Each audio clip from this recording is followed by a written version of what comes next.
now. We about to do an abridged version. All right. So after some technical difficulties, we are finally doing the show. This will be an abridged show, We made it. but we made it. Uh, so let's beer Hey, in. maybe I need to go get me platinum blue. Let's beer in. Let's do an old timesy original beer ranking show where we actually just rank beer and talk about it because I don't think we got a lot of time for anything else. Dad, do you got your beer? No, it's downstairs.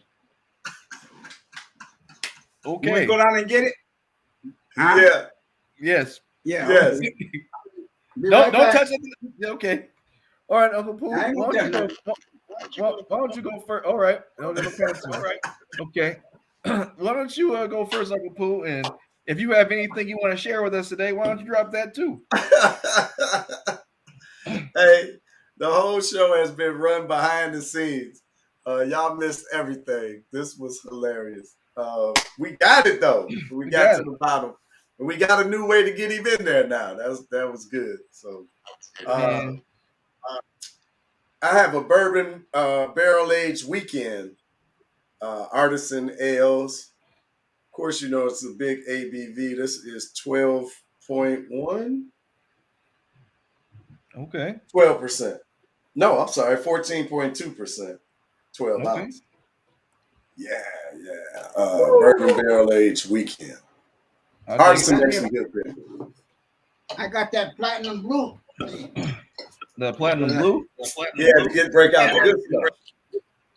Yeah, but I'm thirsty, so I better take a sip. Okay. Well, I'm tired. I got Pigeon Hill. This is the Dignity Hazy IPA. Okay. It says, who needs dignity when you have a juicy IPA? That's an interesting way to say that. It's independent craft. Let me see what the AP. It's 6.7% APV. Nice. All right, that's my weekend. Let me give this a pour because I know people are mad about. There we go. What you got there, Freddie? Bourbon barrel aged weekend. Oh. Happy New Year, everybody who's watching. I see some of y'all in the comments. Yeah, Happy New Year. Happy New Year. Yeah. All right, this one has bourbon barrel aged stout, coconut nibs, coconut. Oh man, coconut nibs. Coconut, yeah, coconut nibs, coconut, marshmallow flavor, vanilla, and caramel. Hey, color. Uncle Pooh Bear, let me see your shirt. You got cross off educator. Coconut nibs. Yeah, no, coconut nibs. Yeah. What does this shirt say? Well, look at that. It does. It says artisan. Oh, okay. Bourbon barrel aged weekend. Coconut. Well, I'll be. Okay. Yeah. Coconut nibs, toasted coconut. Oh, you were trying to be funny. Yeah, nah. Yeah, coconut nibs. I thought that vision finally started to wear off a little bit. It did, though. I got my glasses on. I had to adjust it. What you say, Pop? Is that on your shirt? No, not coconut nibs. My shirt say rapper crossed off, athlete crossed off, and then educator. Oh, is that a new product? Oh, okay. Nah, somebody gave me this. This is a friend of mine. You should sell that to teachers, man. Yeah, that is a good one though. That would be bold though. We talk about teachers being underpaid. Here we go. You trying to sell another product. They got enough money to buy this. The excess cash. Let me see. Well, did you pre-rate it? Did you do it already? What you do? No, I didn't. I would say an 8. I've had it before. I enjoy it. I'm excited. Boy, that must be some pretty I'm good start stuff this off there as to get an 8. It is some good stuff. Another like $12 a 12 ounce. That's about the price. I'm gonna start mine off with a 5 because that's what Grandpa's doing. This is a fair grace number. Well, I'm gonna give mine a 6. Okay. Yeah. Oh, hold on. Oh, this doesn't taste. This doesn't taste like an IPA. Mm. It's it's stronger than normal beer, but it kind of tastes like a ale a little bit, like a lighter ale. Okay. Is it hazy? Well, you tell me. I guess slightly. Slightly hazy. Is it like citrusy? Does it have? Yes, it does have a citrus smell. It kind of has like an orange like an orange peel smell to it. Mm-hmm. It might be orange peels. It kind of, you know what it tastes like? It kind of tastes like slightly less, more, I guess you say, a more tangy Blue Moon. Okay. I can see that. It's drinkable. I'll give it a 7. I'll move it up to 7. It's good. Yeah, I think I'm going to 9. This is fantastic. I forgot about this. I thought it was just like a regular old good beer. I forgot. I really, really like this. I should find more. What's the notes of it? Yeah, give us a journey of it. Yeah, well, the chocolate comes out, so it's man, it's great. Like when you swallow, you can exhale, and then that's when like the flavor really hits your nose. I'm not really getting the coconut, but it's sweet. You got the chocolate overtone. I get a little caramel in it, and it is something funky in here. So I guess it is the mushrooms. Might be the coconut nibs. Huh? Might be the coconut nibs. Yeah, the coconut nibs is the chocolate though. That's what's coming through. That's the heaviest. But my boy Terry says Blue Moon is a delicacy to us lowlifes. Yeah, that's trash beer though. But I'm a real beer snob. But man, this is fantastic, man. But this is like you get the alcohol. It's not just still got like a slight hit of the bourbon. It ain't like overpowering, but it goes in light, right? So it's like it seemed like it's a real drinkable beer, but then you got to remember it's 14.1%. So if you smash it, you're gonna be in trouble. Like is it so like you can knock that back and be in danger. You can knock it back and be in danger, but it's so good though. You just want to chill, right? So like typically when I drink beers like this, I won't start with this beer. You know what I mean? I would start with something that you got. And would like work my way up the scale. And then I'm saying, this is my 3rd or 4th beer for the evening. I'm ready to wrap it up. I go grab something like this, shut it down, and relax. And, like if you're like a cigar smoker, like this would be great. But I would like to light the fire. You're just sitting around relaxing and talking. I think it's a good evening beer, right? Oh, good weekend beer. Oh, Grandpa done got his magnifying glass. Yeah. He got to see what you're talking about. Oh. Yeah. All right. Yeah, that's really tools ago. That sounds like a good reputation. I'd have to try that. I have to try that if you think it's. Is it like a dessert beer? Is that what you're saying?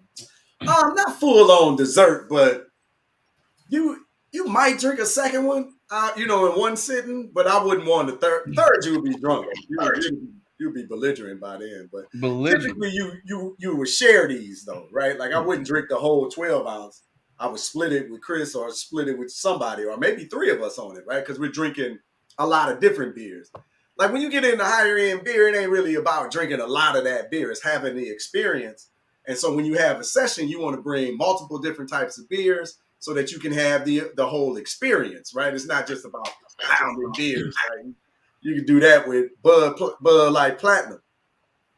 Somebody named Monsterna 5555 just said facts. So I guess you're getting the right notes there, Uncle Pooh. Yeah, it's less about pounding beers. It's more about experience, right? So that's why you'll pay $12 for a 12 ounce or, $65. Like, you ain't come over on Christmas. $65 for a deuce, right? 24 ounce. I dig that. Yeah, but if we had that Bourbon County, it was mixed in. That beer you're drinking now, that's a 12 ounce? Yeah, that's a 12 ounce. Yeah. How much you say you paid for it? $12? $12. But on Christmas, when we cracked, I went to the store on Cherry Hill, right? They had the Bourbon County aged in Elijah Craig barrels, right? So it comes in like this big cylinder. I got a couple downstairs. But the barrels? It was like $65, but everybody in the kitchen got to experience it, right? Like I ain't just drink that in the corner, right? So it was just a good experience. It was really, really good. It was fantastic, actually. I'm looking forward to the one aged in Blanton barrels. We got some people saying who looking like Grandpa right now at you, Uncle Pooh. $1 an ounce is insane for beer. that ain't even expensive. That's what's kind of crazy. That's just like Grandpa's like, that might have been great. It says Terry typed that, but I'm sure Grandpa found his way to the comic section. That's insane. $1 an ounce. Yeah. $1 an ounce. I'm looking at it like, oh, it was just Yeah, I don't see no type in nothing. Oh, it's in the comments, Grandpa. You might not see it on your end. Oh, okay. Hey, but I didn't start out drinking down in a beer, right?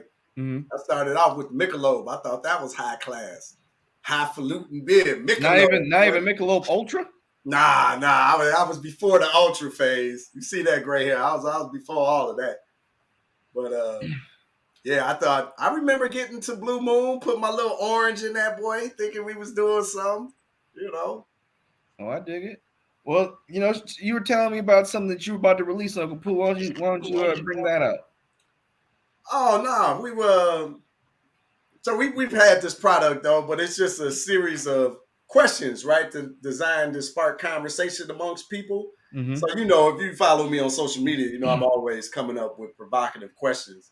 So we just created a series of cards around that, right? So like one of the cards says, at what age, and we can talk about this, at what age should children learn the history of enslavement? Okay. Is it like a multiple choice, or is that just a discussion thing? These are just like discussion questions. So I call them Black conscious discussions. I mean, all right. I guess that my answer would be the moment, either when they start asking about why things are different, or when they start having an understanding, you can have those type of conversations. I don't think it's really an age.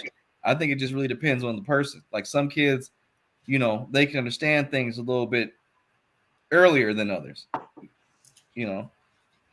So that would be my answer. Okay. What you think, Pops? Well, I was just thinking back to the time I entered the kindergarten, or the first grade. That's probably the time that I should have been learning about.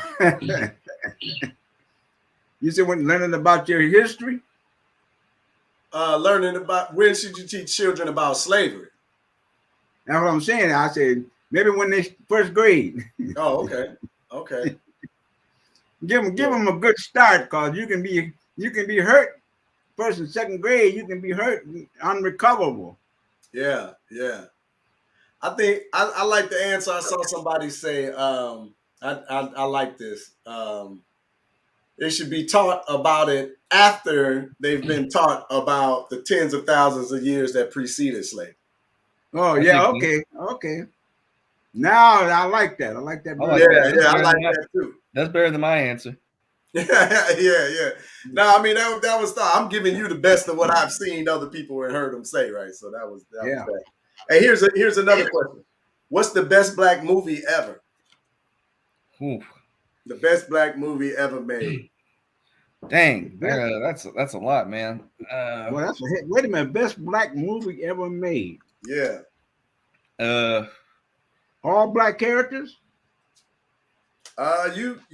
Your call. I couldn't see that.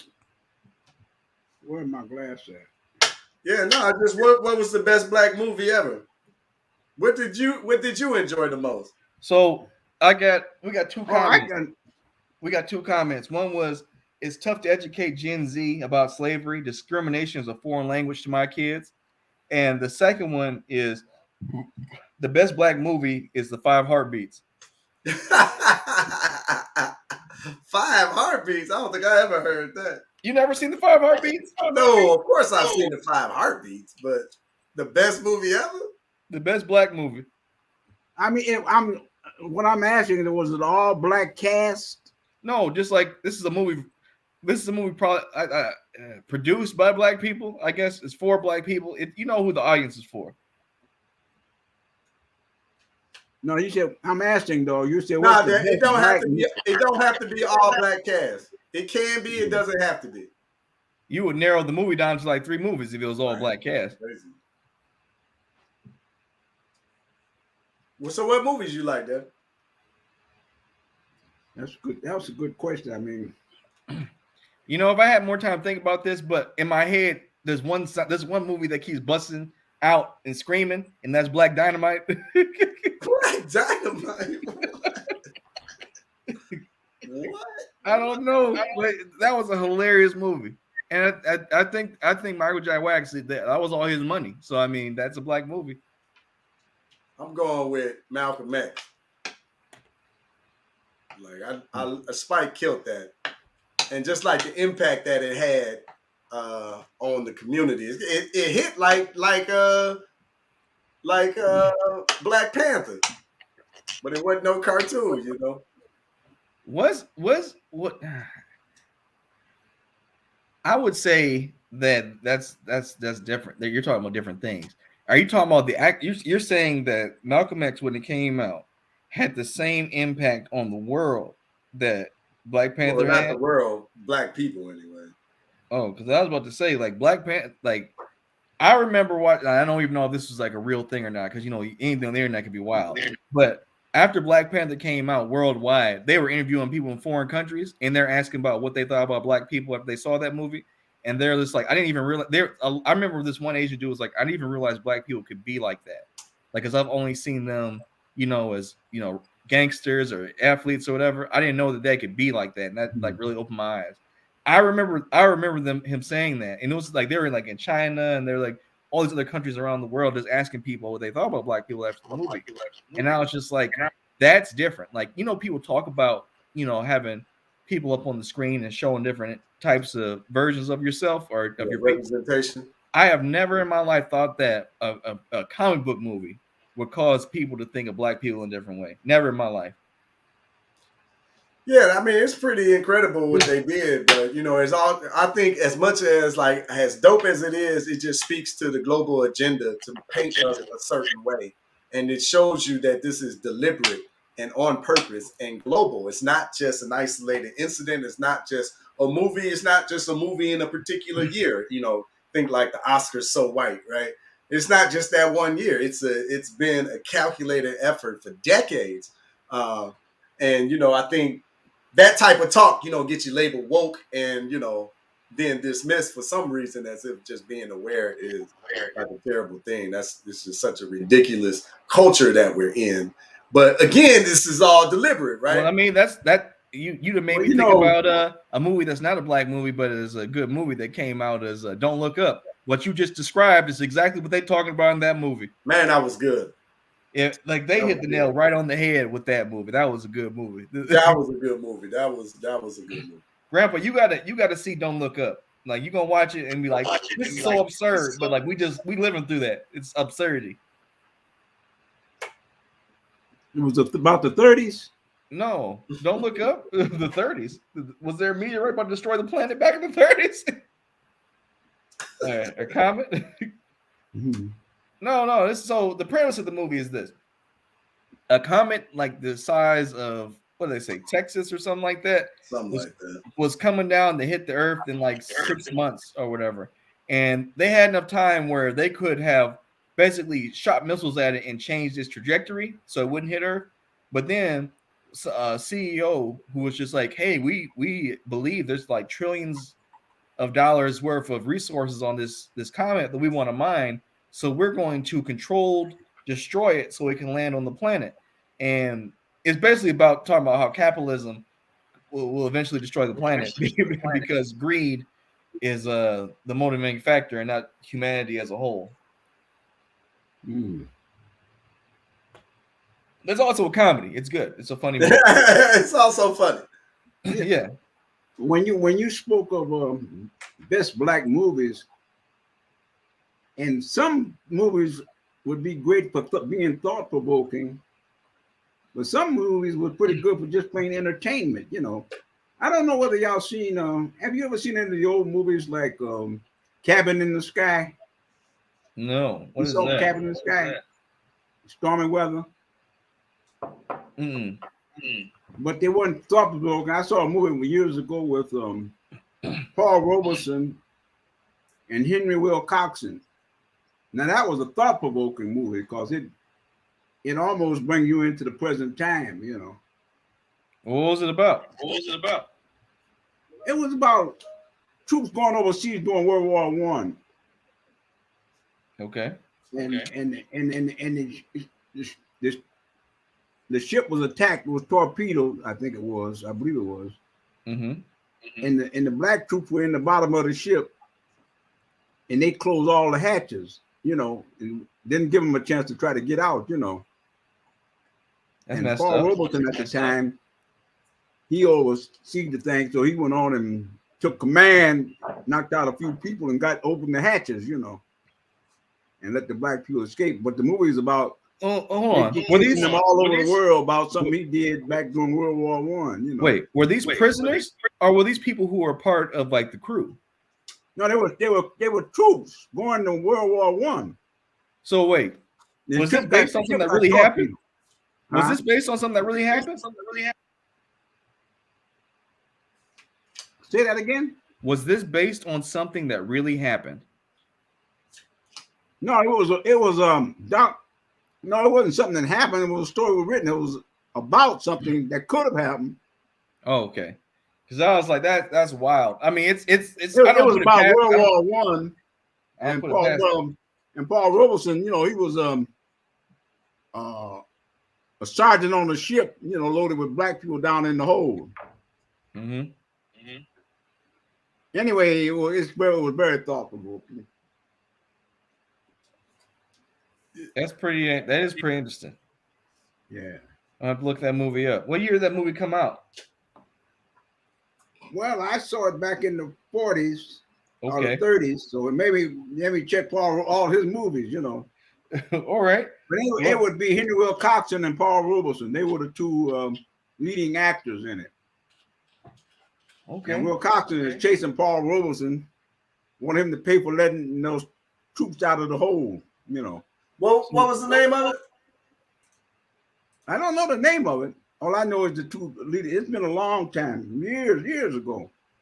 That's wild though, that he made a movie or he was part of a movie like that. So they wanted him to pay for letting people live who were a part of the military. Who else was in the movie? Henry Will Coxon. How you spell his last name? I'm assuming WILCOX, something like that. Oh, Wilcox. Wilcox. You found it?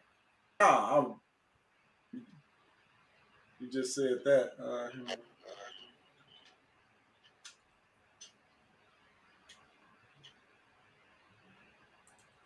Anyway, Paul Robeson being hunted down by Henry Wilcox over in Africa, chasing them down. He's gonna make him pay for letting those black troops out of the hole in the ship when they, close the ship up. That's all the water boat doors were closed, locked.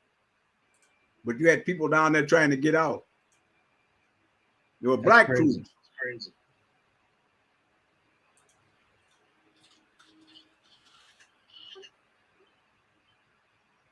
Oh no.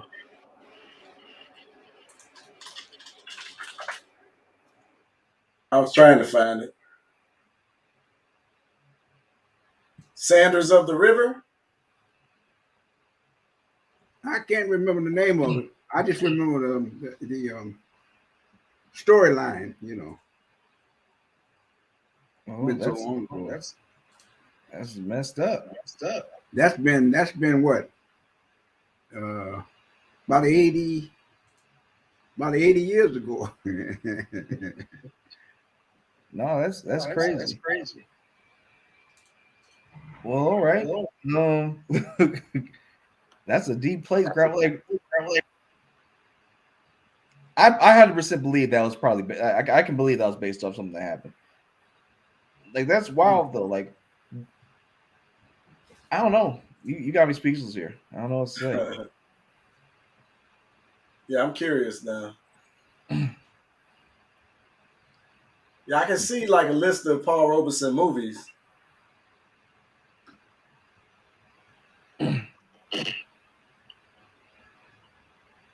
So in the 30s. Song of Freedom, Showboat, Emperor Jones, Big Fella, King Solomon's Mines, Dark Sand, The Proud Valley. None of that rings a bell. No, I can't. No, the title don't ring no bell. Just the characters. Been so long ago. But I know it wasn't Emperor Jones, and it wasn't some of the names you called. Somebody with Wilcox is in there. Huh? Somebody by the name of Wilcox is involved. Right. With Paul Robeson.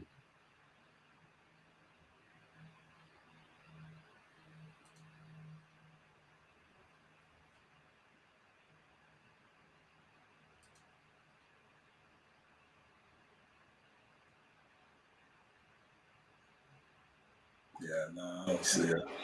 Oh, Wilcox. Yeah, Dark Sands. Dark Sand? During World War I, action hero. Yeah, if it's about World War Robinson One, yeah. Go ahead. What you say now? Read it again. Yeah, Robeson escapes an unjust death sentence to ramble around Arabia. Paul Robeson, Henry Wilcoxon. Henry Wilcoxon. Yeah, Wallace Ford. What year did that come out? 1937. Okay. Man, I didn't know I could remember that. Yeah, he was in there. 1937. Mm-hmm. It's a long And I remember time ago.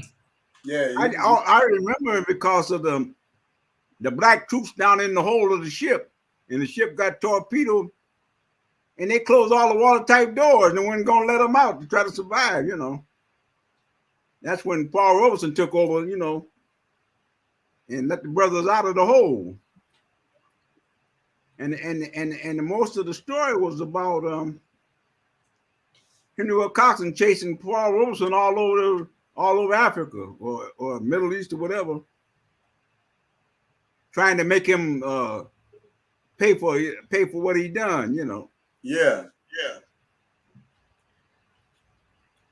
You remember that. But hey, I think that goes to the point. Sean, it's a good button on the show, right?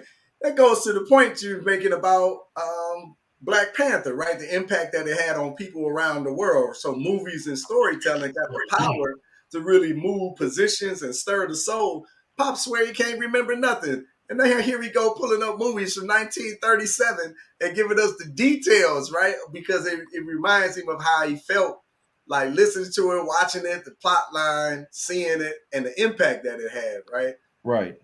That's pretty interesting. Yeah, 31. What is that? Man, 90 years? That's not quite 90 years, right? 90, 22, 85 years? 80, 85 years, something.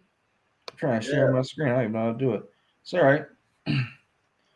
But no, that's wild. I mean, I'm glad I might look at that movie, Dark Sands, 1937.